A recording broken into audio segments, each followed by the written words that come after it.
এটা কয় বছর হয়ে গেল, এটা এই দাবি আলোচনা এই রহস্যের মধ্যে কিন্তু এখনো সেই একটা বেড়া জালের মধ্যে আমরা ঘুরপাক খাচ্ছি।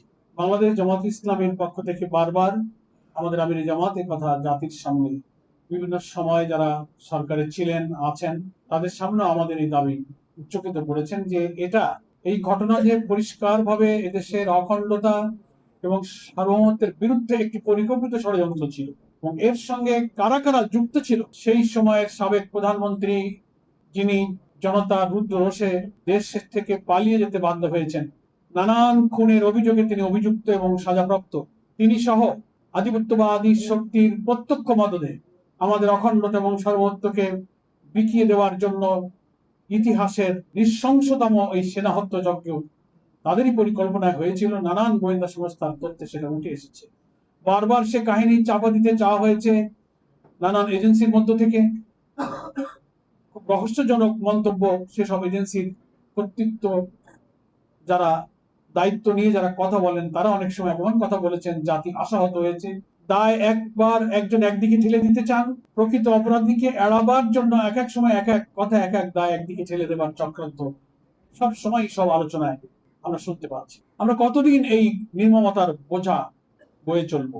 এই সব শহীদ পরিবারের চোখের পানি, তাদের সন্তানদের আহাজারি, তাদের এই বেদনার একটা পরিসমাপ্তি হওয়া দরকার। এর সুষ্ঠু বিচার, তদন্ত এবং এর আসল রহস্য জাতির সামনে প্রকাশ্যে উন্মোচনের মধ্য দিয়ে জামাত ইসলামী সেটাই চায়। একদিকে বিশেষ ট্রাইব্যুনালে বিচার চলছে, আবার দেখা যায় বিচারিক দিক থেকে বলা হচ্ছে যে আপিল ডিভিশনে বিচারাধীন। অজানা কারণে আমাদের দেশপ্রেমিক এই সেনাবাহিনীর এই নির্মম হত্যাকাণ্ডের রহস্যটাকে কেন যেন চাপা দিয়ে রাখার চেষ্টা করা হচ্ছে বারবার। এই জন্য আমরা এই আলোচনাকে আর দীর্ঘ না করে কথা আমাদের মূল আজকে একটাই, সেই সময়কার ক্ষমতাসীন প্রধানমন্ত্রীর নির্দেশনায়, সহযোগিতায়, মদদে এই ঘটনা যে ঘটেছিল তার সাথে কারা কারা জড়িত ছিল বিভিন্ন সময় বিভিন্নভাবে নাম এসেছে, বিচারের মুখোমুখি হতে যাচ্ছে আমরা শুনতে পাচ্ছি।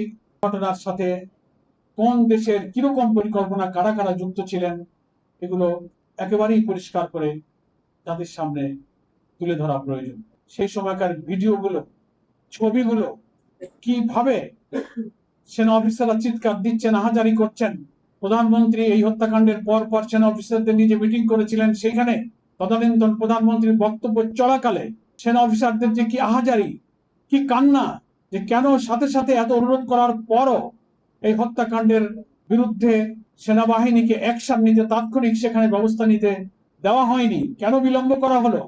সমস্ত জীবনগুলো শেষ হওয়ার পর লোক দেখানো ব্যবস্থা নিয়ে জাতির সামনে কেন আটক করা হলো, এ নিয়ে সাবেক প্রধানমন্ত্রীর সামনে সেই সেনা কর্মকর্তাদের যে আহাজারি এবং কান্না, সে ভিডিও কিন্তু এখনো জাতির সামনে ভাসছে। এই জন্য আমরা আর এটা নিয়ে অন্ধকারে থাকতে চাই না।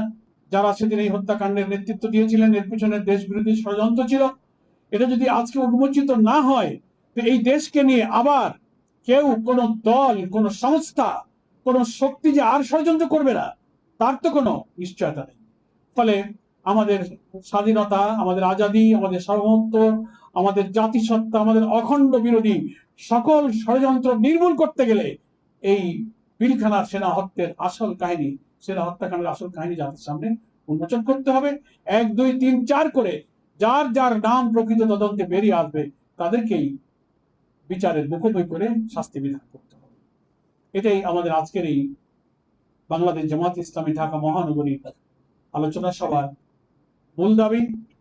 সেদিন যারা দেশ মাতৃকার জন্য অফিসাররা নির্মমভাবে নিহত হয়েছিলেন, যে নিষ্ঠুরতা, যে বর্বরতা, যে লোমহর্ষক, যা চোখ দিয়ে দেখা যায় না, কান দিয়ে শোনা যায় না, যে শিহরণগুলো খুবই অমানবিক।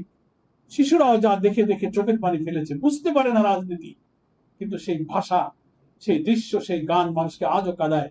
সেই দিন হত্যাকাণ্ডের শিকার সেই সব সেনা অফিসার এবং তার পরিবারের সদস্যদের মধ্যে যারা দুনিয়া থেকে চিরবিদায় নিয়েছেন, তাদের জন্য আমরা আজকে আল্লাহ তাআলার কাছে মাগফিরাত কামনা করছি। দেশপ্রেমের জন্য তাদের শাহাদাতের মর্যাদা কামনা করছি। আল্লাহ তাআলার কাছে তাদের জান্নাতে উচ্চ মাকাম কামনা করছি। একটা দাবি প্রত্যেক বছরই উঠছে, কিন্তু দাবিটা খুব দুর্বল। আমরা খুব জোরালো ভাবে বলতে চাই। সেই সময় মিডিয়ার সদস্যদের মধ্য থেকে শত শত বিডিআর সদস্য এবং অফিসারদেরকে বিনা অপরাধে মামলায় জড়িয়ে বছরের পর বছর কারাগারে আটকে রাখা হয়েছে, সাজা দেওয়া হয়েছে।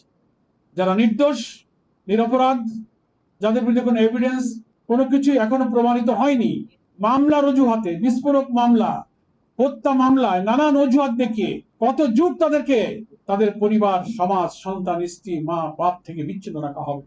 নিরপরাধ কারাবন্দী বিডিআর সদস্যদেরকে মুক্তি দেওয়া হোক, প্রকৃত অপরাধীদেরকে বিচারের মুখোমুখি করে তাদেরকে শাস্তির আওতায় আনা হোক। আমরা জামাত ইসলামীর পক্ষ থেকে সেদিন নিহত সেনা সদস্যদের পরিবারের প্রতি গভীর সহানুভূতি, সমবেদনা, শোক, কষ্ট, আপনাদের দুঃখে আমরা দুঃখিত, আপনাদের ব্যথায় আমরা ব্যথিত, এই সমবেদনা প্রকাশ করে আজকের এই আলোচনা সভায় আপনারা যারা এতক্ষণ ধরে শুনলেন, সহযোগিতা করলেন, সম্মানিত সুধীবৃন্দ, সাংবাদিক বন্ধুগণ এবং দেশবাসীকে মোবারকবাদ জানিয়ে আমি আমার বক্তব্য এখানেই শেষ করছি। আল্লাহ হাফেজ।